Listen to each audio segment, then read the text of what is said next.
Yes, mabibi na mabwana, karibuni tena kwenye Smart Talk ya DN Academy, powered by Cryptus Wallet, moja kati ya wallet nzuri sana. Unajua kabla hujaanza kununua crypto assets, hujaamua kustake kufanya nini, hebu kwanza chill kwanza, Lazima tujue kwamba crypto sio njia ya kwenda kwenye utajiri wa shortcut. Lakini crypto pia lazima tujue sio tiketi ya kwenda kwenye utajiri bila kuwa na uwekezaji. Lakini pia tujue crypto sio bahati nasibu. Ni mfumo wa biashara ambao unahitaji uelewa, nidhamu, pamoja na muda wako pia na uwekezaji. Kwa hiyo ni biashara kama biashara nyingine. Kwa unavyoianalyze crypto, usianalyze kama vile unaenda kupata njia ya miujiza ya kuwa tajiri. Ukifanya hivyo maana yake tayari ushakuwa exposed. Kuna uwezekano mkubwa sana ukapigwa na ukapoteza pesa nyingi sana, lakini sababu kubwa inakuwa ni wewe kuwa na uelewa ambao hauko sahihi. So leo tunaenda kuchimbua kimoja baada ya kingine kuweza kuona ni namna gani unaweza kuwa salama na unaweza kuwa kwenye engo nzuri ya kufanya maamuzi ya uwekezaji katika assets za kidijitali na biashara nyingine pia, ili uweze kupata matokeo mazuri. Kwa sababu wakati mwingine wanasema unaweza ukawa unafanya biashara sahihi, lakini approach yako kawa haiko sahihi, ukajiishia kupata hasara vile vile. Kwa hiyo si swala sio tu kuchagua biashara sahihi, ila na wewe pia ufanye kwa usahihi. Ukiangalia kitu cha kwanza ambacho tunataka kukiangalia hapa, ambacho kimekuwa kinawachanganya watu wengi. Jamani, pesa ya uwekezaji sio pesa ya dharura. So tukianza na kitu cha kwanza ambacho watu wengi kimekuwa kiwachanganya, ambacho naomba niwakumbushe tena. Jamani, pesa ya dharura sio pesa ya uwekezaji. Fikiria mtu leo hii una duka lako, una shamba, whatever. Yaani wewe una duka, unaamka asubuhi kwa sababu unahitaji wa pesa, unasema mimi sitaki ile duka, nataka hela yangu. Utauzaje hivyo vitu? Sana sana utauza kwa hasara, labda ufanye kujumlisha ile duka. Au umepanda mazao yako, ushawekeza hela walimaji na nini, umepanda mbegu na siku mbili unaanza kuchimbua mavuno yangu yako wapi? Wewe utakuwa hauko sawa. Sasa hata kwenye crypto ndio iko hivyo hivyo. Wewe huwezi kaamka leo tu ukasema kesho mimi nataka niwe tajiri, nimeingia kwenye crypto. Hiyo kitu haipo jamani. Wewe nani ushai kumuona? Kwa hiyo sasa ya kutengeneza kwamba unakuta mtu pesa hiyo ya uwekezaji, hiyo ndio ya njaa sio na nini. Jamani, uwekezaji unahitaji extra money ambao una uwezo wa kuiacha ikae hapo ikue ndio ikuletee matokeo. Kwa sababu gani? Hatuna uhakika wa matokeo ni lini exactly. Kwamba unaweza kuona biashara nzuri, sawa, inafanya vizuri na unaona kabisa hii kuna uwezekano wa kutengenezea faida, lakini huwezi ukapinpoint ni lini. Sasa ile engo ya kutokuwa na uwezo wa kusema kwamba exactly biashara itanilipa siku fulani, maana yake inabidi uwe na pesa ambayo unaweza kuivumilia kuiacha mpaka biashara itakapokuja kukuletea matokeo. Huo ndio uwekezaji mzuri. Lakini wewe unalima, unaanza kupiga hesabu, bwana mkifika mwezi wa 4 navuna viazi mpunga wangu utakuwa haya, unakuja kuvuna, ukipiga hesabu ukiuza unakutata pesa yako ya kulimia hairudi.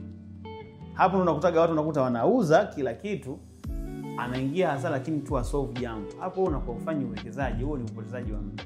Lakini kama unajua kabisa kwamba sasa hizi mpunga una bei nzuri, ngoja bwana uache kwanza. Maana yake una uwezo wa kuacha mpunga mpaka demand ipande ndio uweze kuuza. Kwa hiyo tukumbuke hicho ni kitu muhimu sana. Swala la pesa ya uwekezaji sio pesa ya dharura. Pesa yako ya chakula cha kila siku, sijui pesa ya budget ya matibabu sio nini, huwezi ukaipeleka iende kwenye uwekezaji. Kuna chansi kubwa sana utapoteza, kwa sababu hata kwenye crypto kwa mfano, umenunua coins zako umelock.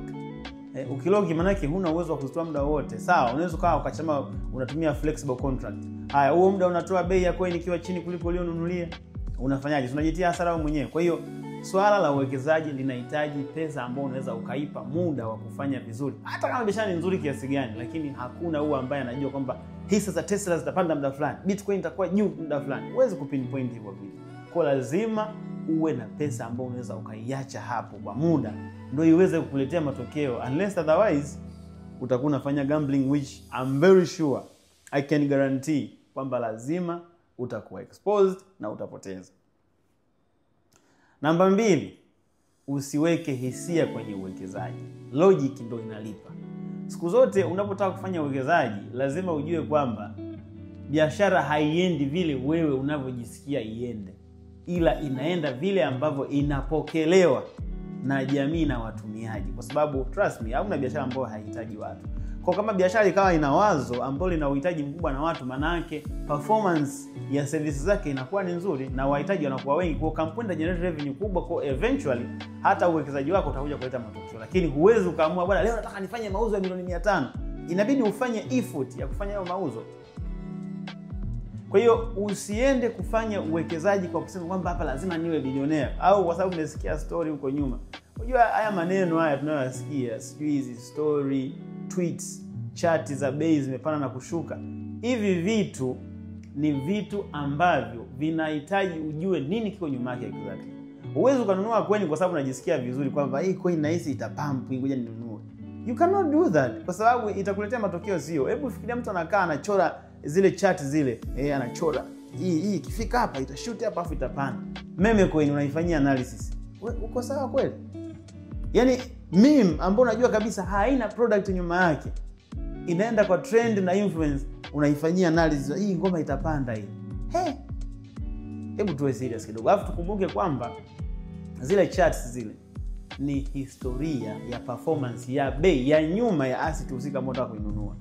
Lakini haigarantii kesho yake itakuwaje. Guarantee pekee ya kuweza kujua kama hii coin itafanya vizuri au itafanya vibaya ni kuangalia logic ya biashara husika. Ina make sense? Kama it makes sense, my friend, do not put that pressure on yourself, kwa sababu lazima utakuwa disappointed at the end of the day. So unapofanya investment usiweke hisia zako kama unataka iwe hivi, unataka logic umeielewa. Forget about blockchain jana. Blockchain si kwamba inakuja kuleta miujiza wewe kupata pesa. Mitandao haileti miujiza wewe kupata pesa. Inaleta flexibility na urahisi wa wewe kuwa na access na huduma tofauti tofauti za uwekezaji na huduma hizo nyingine. Kwa hiyo hata kama ni blockchain based au smart contract running, hiyo biashara run kwa smart contract, lakini lazima ujue, lazima ulielewe hilo wazo la biashara ni ikoje, lina uzuri gani, liko valid kiasi gani, distribution plan ikoje, ambapo tokenomics ikoje. Lazima ujue hivyo vitu vyote. Ukijua hivyo sasa ndio unaweza kusema hii biashara itafanya vizuri. Ni muhimu kujua hivyo. Kwa hiyo hiyo ni kitu cha pili ambacho ningependa ku remind kwamba do not invest with emotions. Tafuta logic ya biashara iko wapi ndio ufanye investment.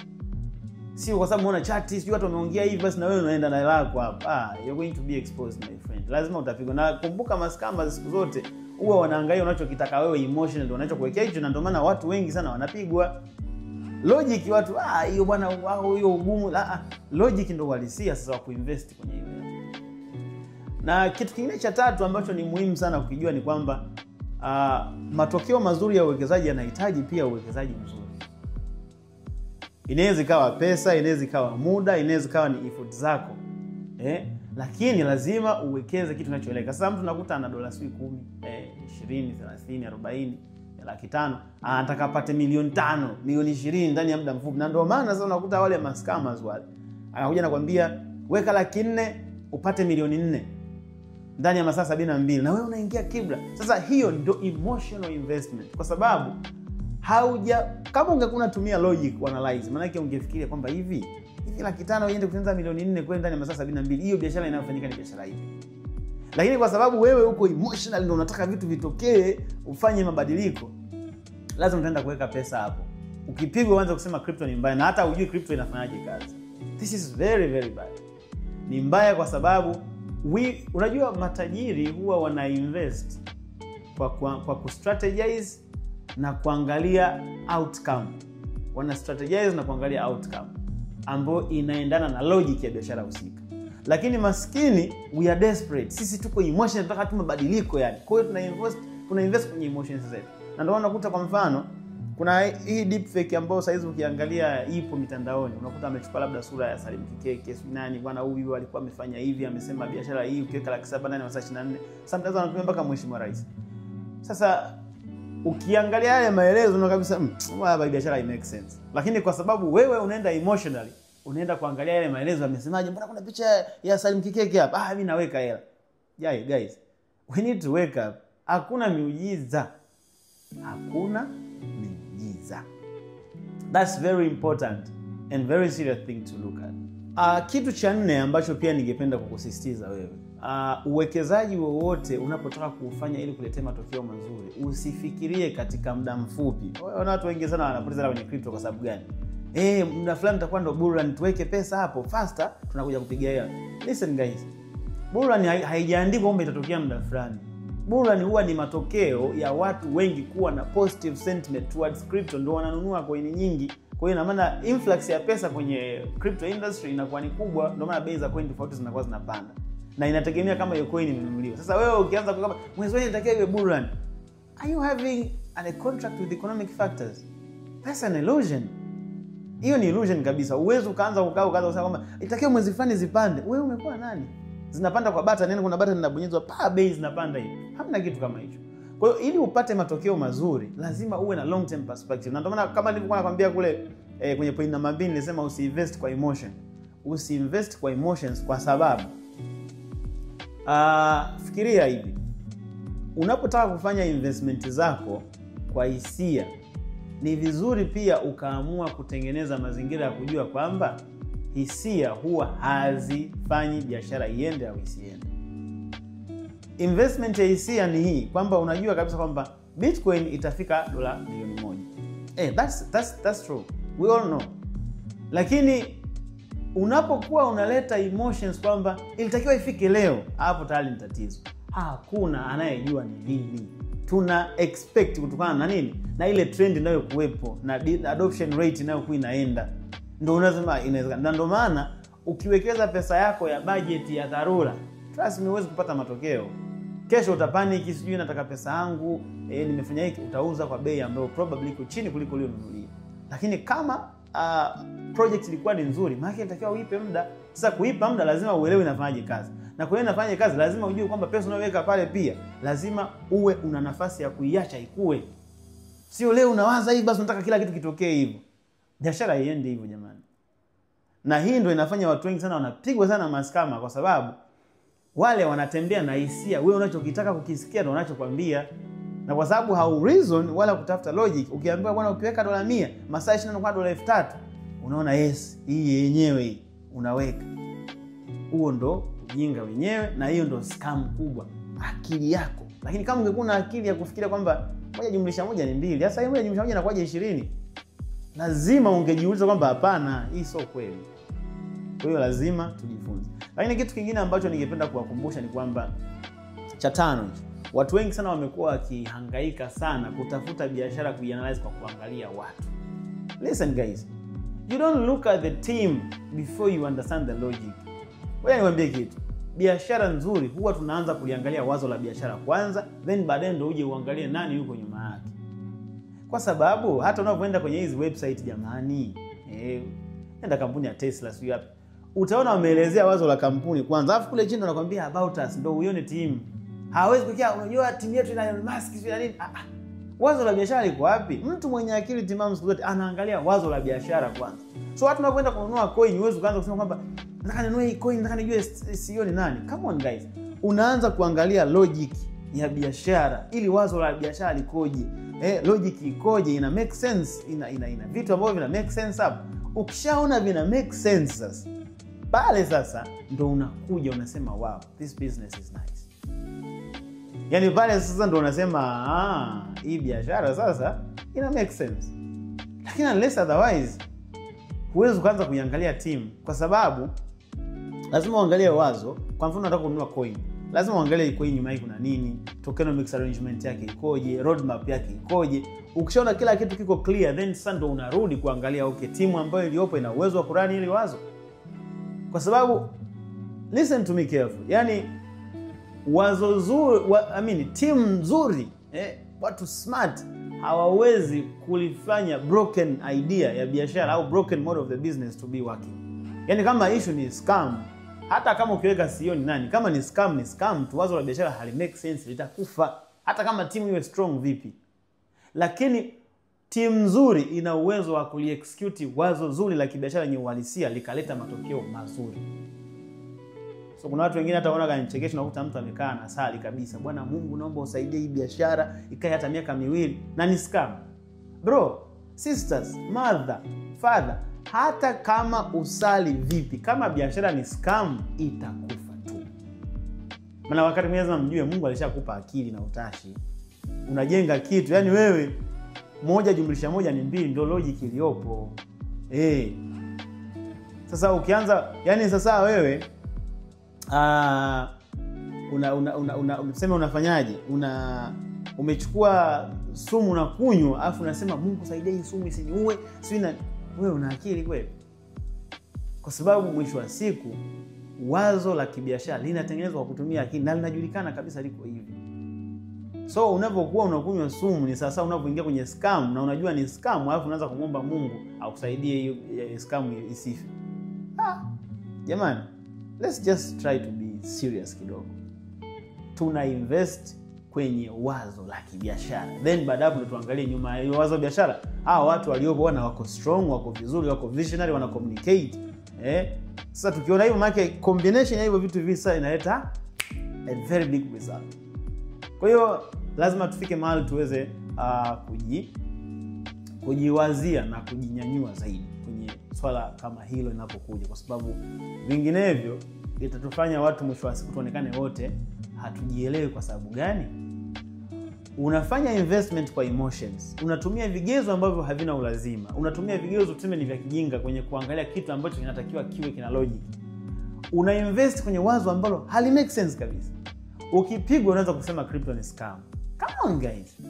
Wewe na akili yako ndio mmekuwa scam kwa sababu hautaki kujifunza na kufanya maamuzi ukiamini kwamba kuna miujiza ya kukufanya wewe utoboe. Haipo. Crypto sio uwanja wa miujiza. It's a business that has to be disciplined. It's a business that ni biashara ambayo inatakiwa iwe operated na nidhamu, na focus na kila kitu kama biashara nyingine. Kwa hiyo unapoamua kutumia kununua coin fulani lazima ujue kama una stake kama unaona, kwa sababu siku hizi pia hata maneno ya kustake haya. Una stake unasikia kabisa yani lazima ujue kwamba una stake alafu faida inatoka. Kwa sababu stake ni lugha tu. Mtu akatumia kwenye scam akaita ni staking. Kwa hiyo kustake sio issue.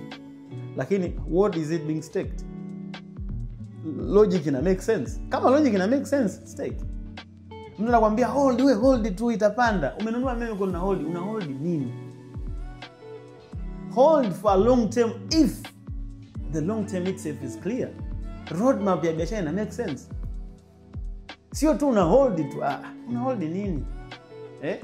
Kwa hiyo jamani, crypto investment sio biashara ya miujiza.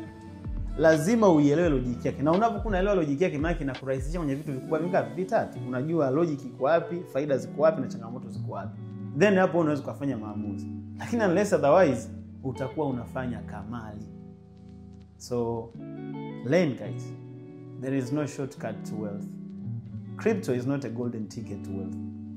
It's not a gambling point. Hapana. Ila ukiamua kufanya kama gambling, of course you can do that. Kabisa.